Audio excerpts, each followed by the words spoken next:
The universe was vast and indifferent, a sprawling expanse of stars, planets, and civilizations. Among these countless worlds existed one so infamous that even the bravest warriors hesitated to speak its name aloud, Krithos Prime. Known as a death world by those unfortunate enough to survive it, Krithos Prime had earned its reputation through centuries of bloodshed, hardship, and unimaginable dangers. It was not just a planet, it was an ordeal. The alien fleet hovered above the atmosphere like predators circling prey. Their ships were sleek, their weapons advanced, and their confidence absolute. The invaders called themselves the Valith, a species bred for conquest.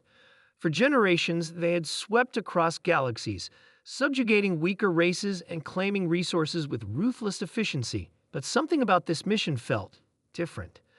As their scanners probed the surface below, strange readings flickered on every monitor. Energy signatures surged unpredictably. Life forms defied classification. And then there were the whispers, fragmented transmissions intercepted from deep within the planet's chaotic terrain. "Prepare for deployment," commanded Thalric, leader of the expeditionary force. His voice carried authority, but even he couldn't mask the unease creeping into his tone. "We've studied primitive cultures before. This will be no different." His second-in-command, Valus, nodded sharply, though her eyes betrayed doubt. She had seen battlefields where entire armies fell, yet nothing prepared her for what awaited them here. The Valith descended toward the surface, their dropships slicing through turbulent skies streaked with crimson lightning. The air grew thick with static electricity, making communication difficult. By the time they touched down, the crew already felt out of place, as if they didn't belong. Krithos Prime greeted them with hostility. Jagged mountains clawed at the horizon, rivers of molten lava carved paths through blackened plains, and storms raged without end. Yet amid the chaos stood signs of civilization, crude structures built from scavenged materials, glowing runes etched into stone, and towering statues depicting figures locked in eternal combat. As the Valith disembarked, their boots sank slightly into ash-covered ground. Each step stirred up clouds of fine particles, choking the air further. Thalric signaled for his team to spread out, weapons at the ready. They moved cautiously, scanning for threats. At first, the only sounds came from the howling wind and distant rumble of collapsing rock formations. Then, movement caught their attention. A figure emerged from behind a ruined wall. Tall, lean, and clad in armor forged from bone and metal, the native regarded them silently.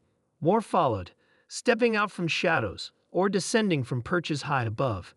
Their faces bore markings painted in vivid colors, each pattern unique. Some carried crude weapons, spears tipped with shards of obsidian, clubs wrapped in barbed wire, but others seemed unarmed. All wore expressions of detached curiosity. "What do you want?" Thalric demanded, raising his plasma rifle. He spoke in the universal trade language, confident the primitives would understand. One of the natives stepped forward. Unlike the others, his body was covered in scars, each one intricately detailed. He pointed at the sky, then back at the Valith. "You come to fight?" Thalric frowned.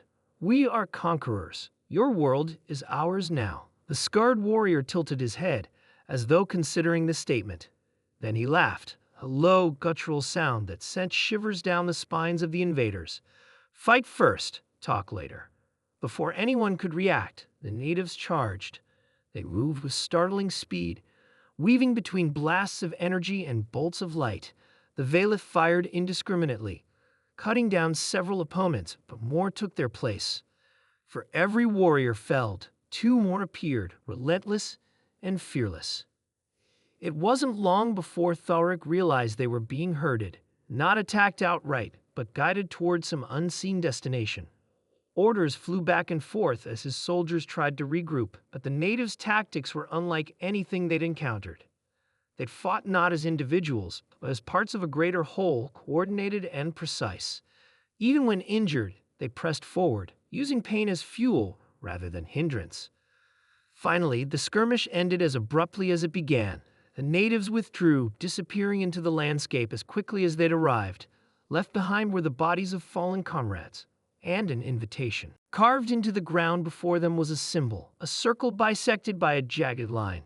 Around it lay piles of discarded weapons, trophies left by the victors. One of the Valith technicians examined the markings closely. This is a challenge, he said, his voice trembling, daring us to follow. Against better judgment, Thaurit accepted. Pride outweighed caution, and the Valith marched deeper into the heart of Krithos Prime. The journey tested them in ways they hadn't anticipated. Acidic rains seared their skin. Predatory creatures ambushed them under cover of darkness. Even the land itself seemed alive, shifting unpredictably beneath their feet. Yet through it all, the symbol appeared again and again, guiding them onward.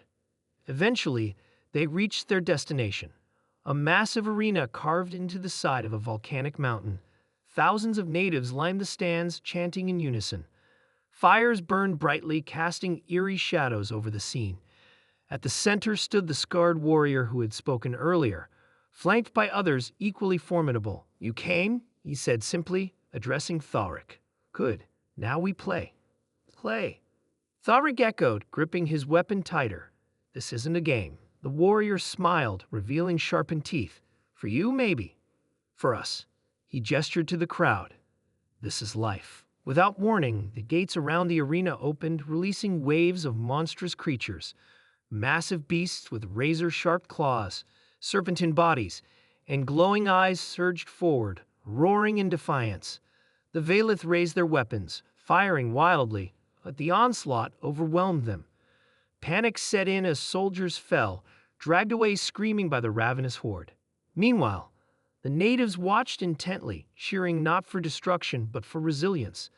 To them, survival against impossible odds was the ultimate test of strength. Those who endured earned respect. Those who faltered deserved oblivion. Thaurit fought valiantly, rallying what remained of his forces. But as the battle wore on, exhaustion took its toll. Just when all hope seemed lost, the scarred warrior stepped into the fray. With a single gesture, the creatures retreated, leaving the arena eerily silent. "You fight well," the warrior admitted, approaching Thaurit, "but still you lose." Defeat weighed heavily on Thaurit's shoulders. "Why do this? Why make us suffer?" The warrior's expression softened. "Because suffering makes us strong. On Krithos, we face death every day. We embrace it. You fear it. That is why you will never understand." With that, the natives departed, leaving the shattered remnants of the Valith fleet to limp home. Though they survived, the experience haunted them forever. Tales of Krithos Prime spread throughout the galaxy, warning others of the Death World's merciless trials. And somewhere, among the ruins of forgotten battles, the scarred warrior stood watch, ready to greet the next challengers with open arms and unspeakable horrors.